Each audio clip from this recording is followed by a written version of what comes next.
نحمدہ و نصلی علی رسول الکریم اما بعد اعوذ باللہ من الشیطان الرجیم بسم اللہ الرحمن الرحیم۔ میرے انتہائی قابل احترام بہن بھائیوں، دوستوں اور پیارے بچوں، السلام علیکم۔ امید ہے آپ سب خیریت سے ہوں گے۔ میری دعا ہے کہ اللہ تعالیٰ آپ سب کو اپنی حفظ و امان میں رکھیں۔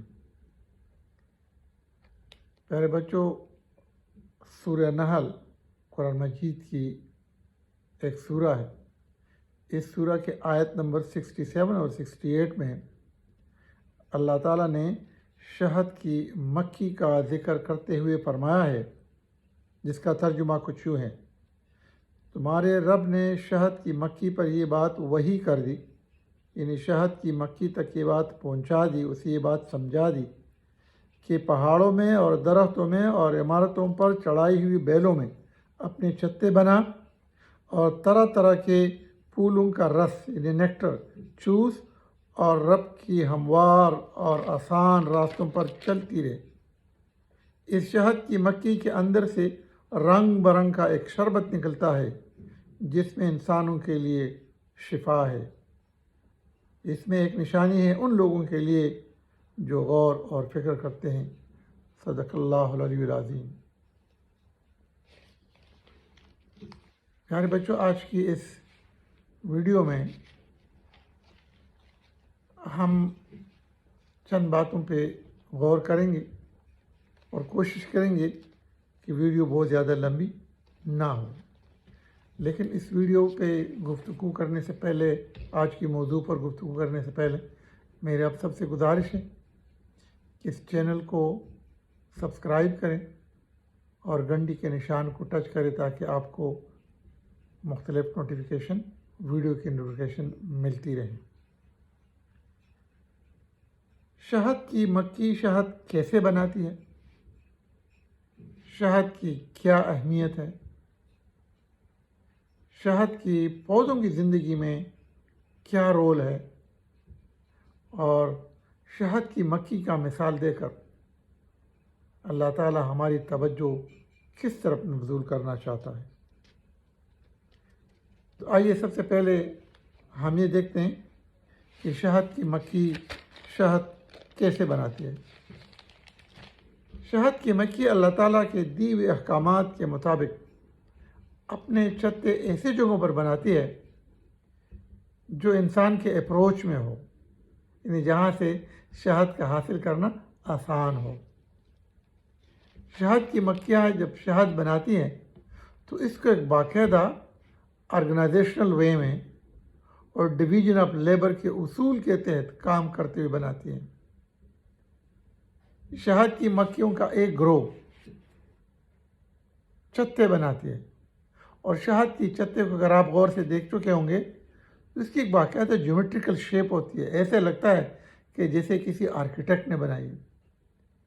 تو یہ جو آرکیٹیکٹ ہیں یہ بھی شہد کی مکھیوں کا ایک مخصوص گروہ ہوتا ہے، اور وہ شہد کی چھتے اور دیکھتے ہیں کہ اس جگہ پر کس سائز کا چھتا بننا چاہیے۔ ایک گروہ کا کام یہ ہے۔ شہد کی مکھیوں کا دوسرا گروہ وہ ان چھتوں کی حفاظت کرتی ہے، they perform the duty of security. اس کے علاوہ شہد کی تیاری کا جو بنیادی کام ہے وہ فیمیل شہد کی مکھیوں کا کام ہے، فیمیل بیز۔ تو فیمیل بیز کا ایک گروہ جو ہے وہ شہد کی تیاری کا کام سر انجام دیتی ہے۔ لیکن ان تمام کاموں کی نگرانی کے لیے اور ان تمام شہد کی مکھیوں کی تنظیمی امور کو دیکھنے کے لیے ایک کوئین بھی ہوتی ہے جو اس تمام کاموں کو دیکھتی ہے۔ تو یہ باقاعدہ ایک آرگنائزیشنل وے میں شہد کی مکھیاں کام کرتی ہیں اور شہد بناتی ہیں۔ شہد کی جو فیمیل مکھیاں ہیں وہ 10-10، 12-12 کلومیٹر دور جا کر مختلف پھولوں پر بیٹھتی ہیں، وہاں سے رس یعنی نیکٹر چوستی ہیں اور اس کو اپنے معدے میں سٹور کرتی ہیں۔ یہاں یہ بات بتانا بھی قابل ذکر ہے کہ فیمیل بی یعنی فیمیل شہد کی مکھی کے اندر 2 سٹمکس ہوتے ہیں۔ ایک سٹمک ڈائجسٹو سسٹم کا حصہ ہے اور دوسرا اسٹمک خالصتاً شہد کی پروسیسنگ کے لیے استعمال ہوتا ہے۔ تو شہد کی مکھی جب نیکٹر چوستی ہے تو اس نیکٹر کو اس دوسرے اسٹمک میں منتقل کر دیتی ہے، جہاں اس کا پروسیسنگ مکمل ہو جاتا ہے، اور پھر شہد کی مکھی اس شہد کو شہد کے چھتوں کے شیلز میں منتقل کر دیتی ہے، جہاں چھوٹے چھوٹے ہزاروں شیلز ہوتے ہیں، اور شہد کی مکھی وہاں جا کے اس کو خارج کر دیتی ہے، اور جب ایک شیل بھر جاتا ہے اس کو باقاعدہ سیل کیا جاتا ہے، اور شہد کی ہر مکھی کو معلوم ہے کہ میں نے کس شیل پر بیٹھنا ہے اور کس جگہ شہد ڈالنا ہے۔ تو یہ وہ احکامات ہیں، وہ تعلیمات ہیں جو اللہ تعالیٰ نے شہد کی مکھیوں کو دی ہیں، اور ان احکامات کے مطابق، ان تعلیمات کے مطابق شہد کی مکھیاں ہزاروں سال سے یہ کام سر انجام دے رہی ہیں۔ آج کی جدید سائنس بھی شہد کی پروسیس کو بالکل ایسے بیان کرتی ہے، لیکن قرآن مجید میں 1400 1500 سال پہلے شہد کی تیاری کا جو عمل ہے اور شہد کی مکھیوں کا جو رول ہے اس کا ذکر موجود ہے، اور یہ اس زمانے کی بات ہے جہاں علم زیادہ نہیں تھا، نہ علم کے ذرائع اتنے زیادہ آسان تھے۔ یہ تو ہوئی شہد کی پروسیسنگ، کہ دیکھیں شہد کی مکھیاں کیسے اللہ تعالیٰ کی احکامات پر عمل کرتے ہوئے شہد بناتی ہے۔ اب شہد کی اہمیت کو ذرا دیکھیں۔ اللہ تعالیٰ نے خود قرآن میں فرمایا کہ شہد کی مکھیوں کے جسم سے ایک شربت، رنگ برنگ کے شربت نکلتے ہیں جس میں انسانوں کے لیے شفا ہے۔ تو یہ آج جدید سائنس بھی مانتی ہے کہ شہد مختلف بیماریوں کا علاج ہے، اور نہ یہ کہ صرف شہد بذات خود، بلکہ بہت ساری دوائیوں میں شربت ایک امپورٹنٹ انگریڈینٹ کے طور پر بھی استعمال ہوتا ہے۔ شہد کی ایک اور خوبی یہ ہے کہ شہد نہ خود سڑتا ہے اور نہ دوسرے چیزوں کو سڑنے دیتا ہے، لہذا دوائیوں کو لانگ لائف دینے کے لیے آج کل سائنسدان الکوہل کا بجائے شہد کا استعمال کرتے ہیں۔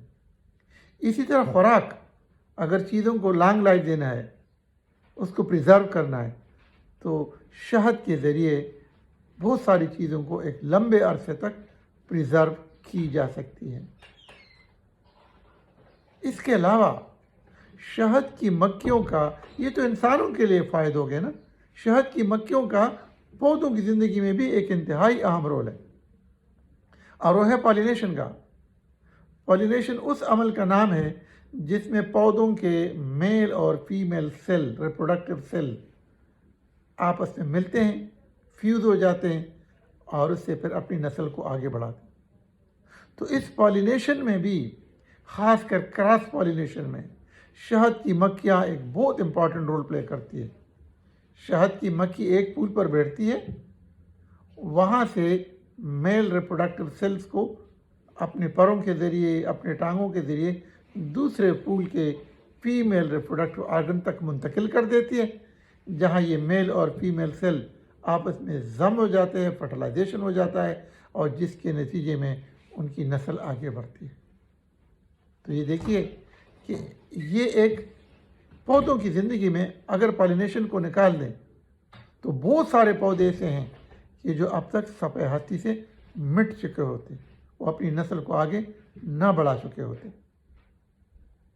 اب آپ خود ذرا دیکھیں کہ اللہ تعالیٰ کی ایک چھوٹی سی تخلیق، شہد کو اتنی بڑی تخلیق، چھوٹی سی تخلیق ہے، لیکن اس کے فوائد دیکھیں اور اس کا کام دیکھیں کہ وہ اللہ تعالیٰ کی دی ہوئی احکامات کے مطابق اپنا ڈیوٹی سر انجام دیتی ہے، انسانوں کے فائدے کے لیے کام کرتی ہے، پودوں کے فائدے کے لیے کام کرتی ہے۔ اب جو کہا گیا ہے کہ اس میں نشانی ہے ان لوگوں کے لیے جو غور کرتے ہیں، تو آئیے ہم بھی غور کریں۔ شہد کی مکھیوں کو اللہ تعالیٰ نے پورے سورہ نحل میں 2 آیات ایسی ہیں کہ جس میں شہد کی مکھیوں کو بتایا گیا۔ انسانوں کے لیے تو اللہ تعالیٰ نے وقتاً فوقتاً قرآنی کے آسمانی کتابیں، انبیاء، ہر زمانے میں ہر قوم میں انبیاء آئے اور سب سے اخیر میں رسول اللہ صلی اللہ علیہ وسلم جو خاتم النبیین ہیں۔ قرآن مجید جو ایک مکمل ضابطہ حیات ہے، رسول اللہ صلی اللہ علیہ وسلم کی اپنی شخصیت جو ایک مجسم قرآن ہے، آپ صلی اللہ علیہ وسلم کی سنت اور آپ کے حدیث اور قرآنی تعلیمات ہمیں ہر قدم اور ہر معاملے پہ رہنمائی فراہم کرتی ہے کہ ہم نے اپنے فرائض ایمان سے بھی کیسے سر انجام دینے ہیں۔ اب غور طلب بات یہ ہے کہ بحیثیت انسان جو اللہ تعالیٰ کی سب سے بہترین مخلوق ہے، جو اللہ تعالیٰ نے اپنا خلیفہ بنا کر زمین پر بھیجا ہے، کیا وہ اپنی ذمہ داریاں ان احکامات کے مطابق سر انجام دے رہا ہے جو احکامات اللہ تعالیٰ نے قرآن مجید میں دیے ہیں، رسول اللہ صلی اللہ علیہ وسلم کی سنت کی حیثیت میں موجود ہے، احادیث میں موجود ہے؟ کیا ان تعلیمات کے مطابق مسلمان اپنی ڈیوٹیز پر انجام دیتے ہیں، انسان اپنے فرائض سر انجام دیتے ہیں؟ اگر ہم اپنی ذمہ داریوں کو انہی تعلیمات کی روشنی میں سر انجام دیتے ہیں تو پھر تو اللہ تعالیٰ کا شکر ادا کرنا چاہیے، الحمدللہ۔